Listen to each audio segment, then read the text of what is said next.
In the training entitled A Common Vision of Social Innovation in the Alpine Space, we provided a shared definition and conception of social innovation for the ASIS program. As we have seen, social innovation is directly linked to a social problem-solving approach. The objective of this training is to identify the main challenges and axes of cooperation present in the Alpine space. We will explain these challenges, starting with real cases that help to illustrate the framework and arrive at proposals for areas of improvement in public policy.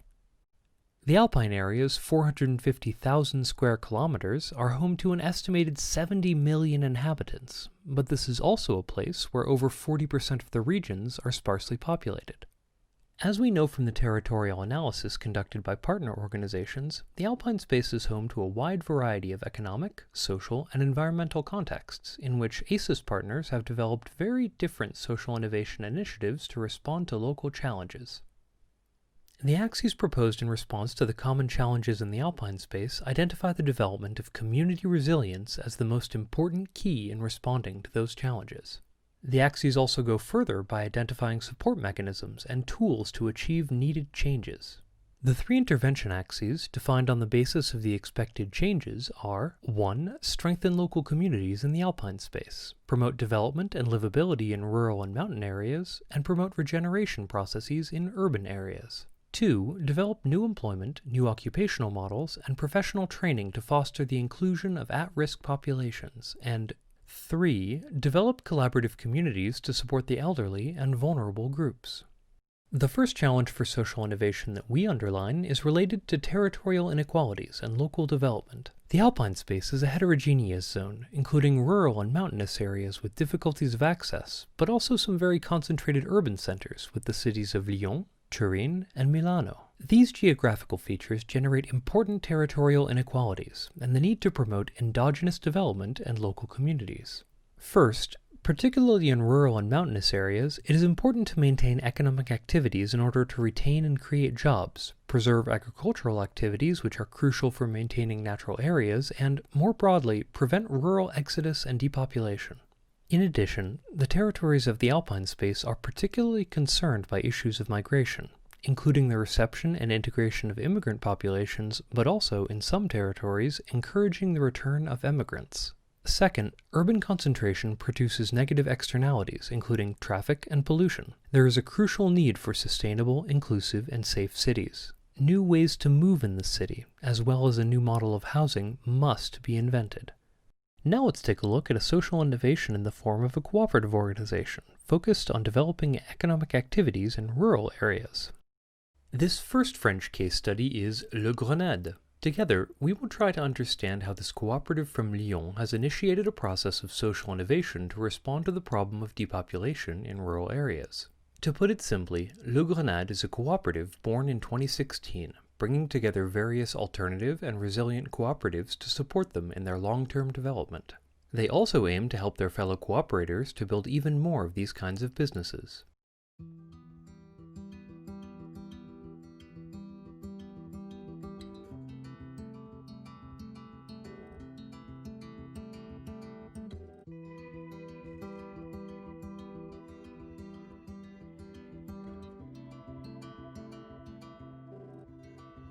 I met David when I was in charge of beer ordering at Le Biarristan. He wanted to grow, to expand his brewery, so we decided to join forces and transform it into a worker cooperative. My experience in Le Grenade started in 2013. I was doing a master's degree when I decided to change paths and go into the restaurant industry. After a few traditional restaurants, I could see that it wasn't my thing. It just didn't suit me. And then I discovered a very atypical restaurant, Le Court Circuit. But what is Le Court Circuit? It's one of two bar restaurants, along with Le Biarristan, whose employees decided to join forces in 2016 to advance their values even further through their work. Because Le Court Circuit and Le Biarristan are not like other businesses. The two companies behind Le Grenade share a common vision of business and want, through their actions, to build an ecological and cooperative alternative to the current economic system. To pursue these goals, each cooperative bases its activity on two main axes. First, short supply chains, buying directly from the producer when possible, organic or at least from traditional small-scale farms to offer customers good quality products that are out of the ordinary and have a positive impact on the planet. The second axis is collective and democratic management by employee owners, but we'll let them explain that point. Another thing about us that people aren't aware of is the self-management. A lot of people think we're an association, but we're actually a company owned by its employees. After 1 year of working here, each employee becomes a member of the cooperative. All of our decisions are made democratically. Having multiple people thinking together makes us more creative. For example, it helps us to reconcile the company's interests with all of the questions of ecology that come up these days. Democracy at work means horizontality. It means one person equals one vote. It means absolutely no hierarchy. It may sound crazy, but it works. We are showing that it's possible to run a company both ecologically and with humanity. We pay our wages, we make a profit, even if it's not our main goal, and we decide democratically how we're going to invest those profits. We don't pay them out to shareholders. And in the future, this is what will let us completely remodel Le Court-Circuit, but also be able to invest in the future projects of Le Grenade. Recently, Le Grenade has gained a new ambition, working in rural areas. The whole thing started in urban and peri-urban areas, but now the group wants to extend its scope outside of those places. For the past several decades, we have been in a context of rural depopulation, and it has become difficult to maintain economic activity in an area where both supply and demand are scarce. Thus, with the attention it pays to territorial issues, Le Grenade plans to support those who want to do business in these often challenging zones. For these projects, they favor a model of collaborative entrepreneurship, allowing an employee of one of Le Grenade's pre-existing companies to set up their project in close collaboration with a resident of the rural area in question. This helps to assure that the future activity will be anchored in the community. Le Grenade was created in 2016 by the employees of Le Court-Circuit and Le Biarristan to go further than just managing our business together. But if one of us has a new idea and wants to create a new worker co-op, we'll all join forces together and find them the resources that they need to build that new business. First of all, we'll invest some of our financial reserves in the project, but beyond that, we're also going to give them access to all of the experience of our companies, running since 2007 for the grocery store De l'autre côté de la rue and 2010 for Le Court-Circuit. It helped us, for example, to put together a business plan, but also to bring together a new network of artisans and financial partners. And that's the idea of Le Grenade. As we can see, Le Grenade has created a social innovation process to respond to the problem of depopulation in rural areas by facilitating access to entrepreneurship in these isolated regions where economic activity is often at a standstill. The spin-off model introduced by Le Court-Circuit and Le Biarristan helps to redevelop the fabric of the local economy. Le Grenade offers comprehensive support to project leads by capitalizing on the experience of each cooperative, through their technical expertise, and through their networks. In this way, Le Grenade promotes the development of cooperative, self-managed, and resilient businesses with positive social and ecological impacts for the residents and for the whole rural area. The second challenge addressed through social innovation deals with work and employment issues. Indeed, the Alpine Space and the EU in general face structural failures in both work conditions and in employment. The objective is to create conditions that allow people to have quality jobs, promoting fair, responsible, and sustainable business development. Unemployment rates, especially for people under 25, are particularly high in the EU and in the Alpine Space. More than 3.3 million young people, those from 15 to 24 years old, were unemployed in 2019 in the EU. In 2018, more than 5.5 million young people were neither in employment nor in education or training in the EU. The population referred to as NEETs. In a related trend, the number of temporary workers in Europe is increasing. According to the European Statistical Office, Eurostat, for jobs created over the last 2 years, 4 out of 5 are precarious, fixed-term, and largely underpaid. While long-term contracts remain the norm, it is nevertheless true that temporary contracts now represent 87% of new hires. The share of one-day contracts has gone from 8% in 2001 to 30% recorded in 2017. Finally, despite a significant unemployment rate and high work flexibility, firms, especially small and medium enterprises, have difficulty finding specific skills and often don't succeed when looking to hire new employees. Moreover, this skills shortage is one of the greatest challenges for the European economy because of its impact both on employment prospects for workers and on businesses. Data on the European context from the 2016 Digital Scoreboard Agenda indicate that almost 1 in 4 adults is poorly qualified and only has the lowest level of math skills. 2 out of 5 have an insufficient level of digital skills. Here is a broken down electrical appliance. For you, it's just another thing to be thrown out. Envie sees something different. Not trash, but an object that could become useful. Useful to create useful consumption, create useful jobs, and a useful economy. And that's how this network was born 30 years ago, a precursor to the circular economy. But the most useful thing would be to explain how it all works. First, the Envie network recovers all types of waste, electrical and electronic equipment abandoned by their owners, to repair them in their workshops, or to take them apart and take a bit of this machine and a piece of that one and make another machine just like the original. And voila, quality products, good as new and back in circulation. 90,000 per year, sold and guaranteed in Envie stores, up to 50% cheaper than the rest of the market. To avoid these 4,000 tons of so-called useless machines, let's move towards a more useful kind of consumption. Responsible, direct, less expensive, and more sustainable. Okay, it's true that not all machines can be repaired, but Envie takes what can't be recovered and recycles it in a way that is respectful of the environment. The Envie network has developed true expertise in the collection and treatment of both electrical and electronic waste. And Envie, it's also a business that works, with custom tracking and transport solutions. But that's not all. To sort, renovate, sell, recycle, and transport, you need hands, arms, feet, heads, know-how, qualifications. In short, employment that Envie makes even more useful by creating 2,500 jobs locally and, above all, by welcoming employees in workplace integration. In other words, 2,000 men and women a year that Envie trains, qualifies, and accompanies on the road to their professional project. A utopia? A dream? A flight of fancy? No, Envie is a pioneering business model of the social and solidarity economy, a leader in the sector of electrical employment that is expanding into other sectors. So, about that washing machine that you said was useless. Envie, our values add value.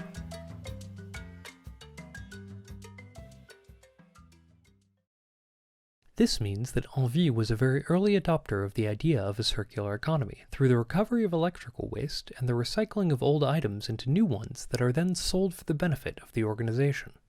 This recycling process is fueled by workplace integration, as the association runs thanks to the work of people experiencing difficulties with insertion into the labor market.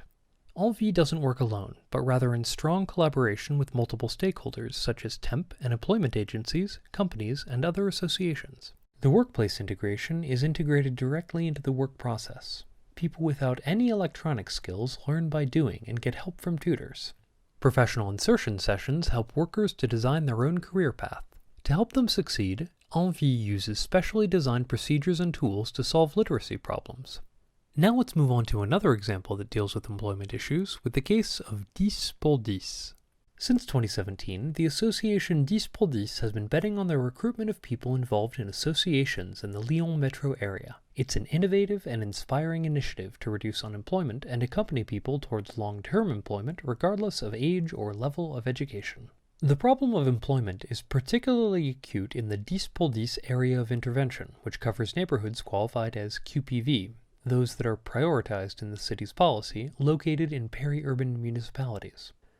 These at-risk neighborhoods are home to fragile or vulnerable populations, suffering from poverty, precariousness, health or mobility problems, or even school dropouts and delinquency for the youngest. The associations supported by 10 pour 10 are also fragile. Because of decreases in subsidies, they have to find new ways to develop. And while the unemployment rate is high, locally based companies still have difficulties recruiting and retaining employees. 10 pour 10 offers an innovative tailored support system to help those who are committed to the associative fabric in Lyon gain access to stable employment. This local initiative offers multiple benefits for the area. By reducing unemployment through campaigns for equal opportunity, social inclusion, and the circular economy. By supporting new recruitment practices through the promotion of broad and transferable skills that meet the needs of organizations. And so through their work with selected people and organizations, the 10 pour 10 program helps energize and build up the socioeconomic fabric of the territory, and in so doing, drives social inclusion. They offer a personalized and partnership-based support program, which is centered on an essential factor of social inclusion, the commitment of people and companies to local civil society through associations. Via its inclusive approach, 10x10 supports the new recruitment practices of companies that value behavioral skills, until recently often undervalued in the job application process. Team spirit, personal involvement, but also respect for the rules. Developed in areas such as sport, culture, and humanitarian aid, these skills are also transferable to the business world. At the same time, 10x10 supports associations in the creation of their own jobs by helping them to recruit volunteers who have these behavioral skills but are unemployed and very often lacking a network. 10x10 also assists their clients in the construction of their own professional career path, with the aim of getting them recruited through an association. The volunteer can then take part in an apprenticeship training to develop a technical skill that meets the needs of associations in the process of professionalizing. Through these initiatives, 10x10 shows the importance of volunteer commitment to the job search by focusing on the added value of joining associations. The behavioral skills developed can greatly increase employability. In so doing, this innovative initiative hopes to encourage volunteer commitments and, more generally, contribute to the development of a society of commitment. The approach of 10x10 and its partners can be described as ethical and inclusive because it reinforces access to long-term employment for both people and organizations by adjusting to each situation, each person, and each partner that they support. Let's zoom in on each stage of the process. First, before employment, the inclusion phase and the role of job representative. A job representative in an association identifies people who are committed and have difficulty accessing employment. It's a way of valuing volunteering. Once identified and accompanied, the beneficiary enters the job either through training directly with and inside a company, or by following a work-related course with a professional training organization. If it's an association, 10x10 will then have also accompanied it in the creation of this job position, which, by the way, is often the organization's first one. During employment, the professional integration phase with an inclusion ambassador and customer service. At the other end of the chain, 10x10 ensures that there is an inclusion ambassador in the company who minimizes the risk of integration failure through caring management. This approach is designed to strengthen the company's ability to employ, to play its role in the labor market, and to manage its relationship with the people it employs or wishes to employ in terms of remuneration, respect, and personal development. Finally, 10x10 adds a last phase of follow-up to ensure the stability of the person's employment. The customer service, returning for 2 or 3 visits over the course of the year after the new hire. This reassures both the company and the employee, facilitating their long-term integration. In between, there is constructive support, the main pillar of the support program.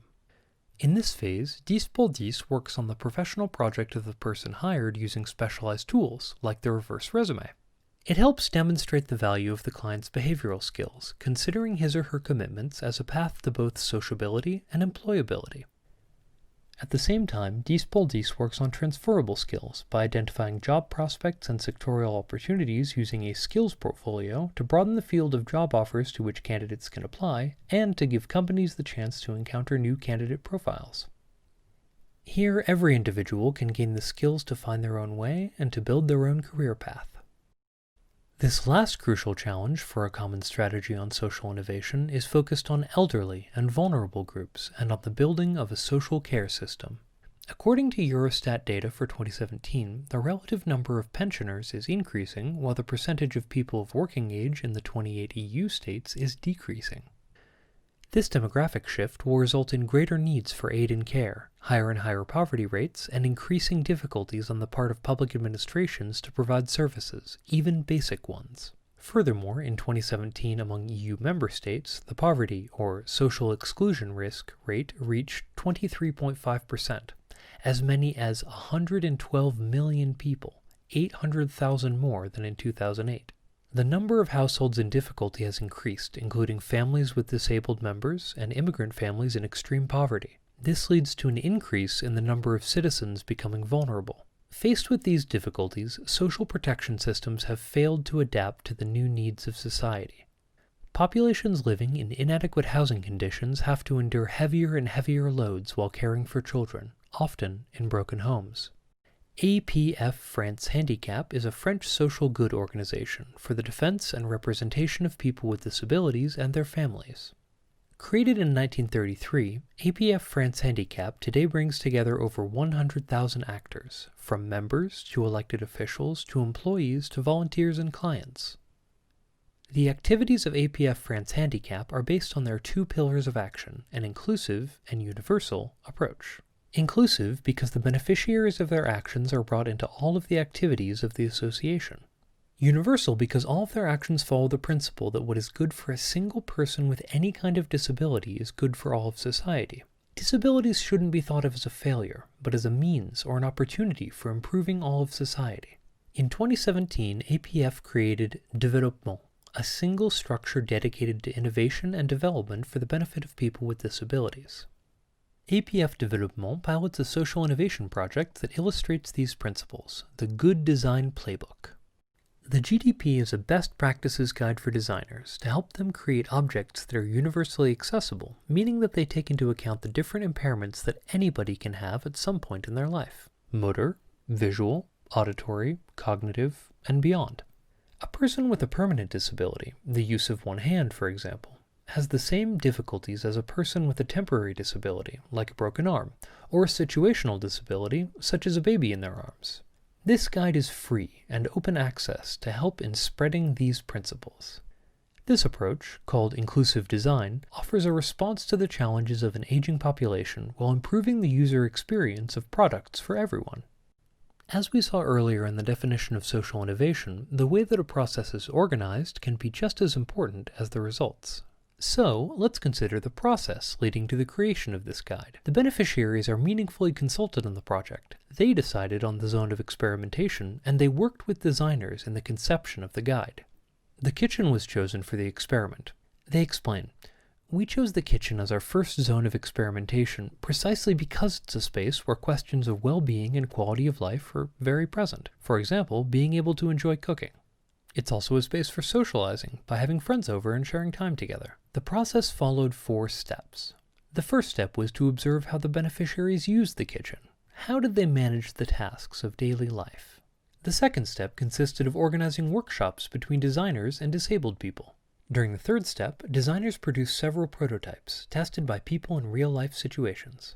Finally, the fourth step, still in progress, aims to develop a business proposition for startup manufacturing companies in order to expand the guide to other fields of application. These different challenges, illustrated by relevant real-world examples, help us to outline both the operational goals and a strategy for social innovation in the Alpine space.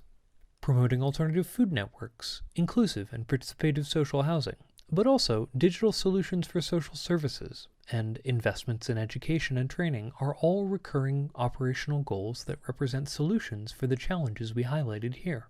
Moreover, as we saw, these different operational actions may hold answers to multiple challenges. For example, territorial food networks may contribute to local and endogenous development, to the empowerment and inclusion of vulnerable populations, and to good quality care.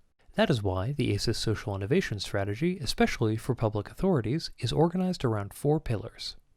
Enabling in order to activate and promote territorial resources, for example, through the co-planning and co-design of community hubs.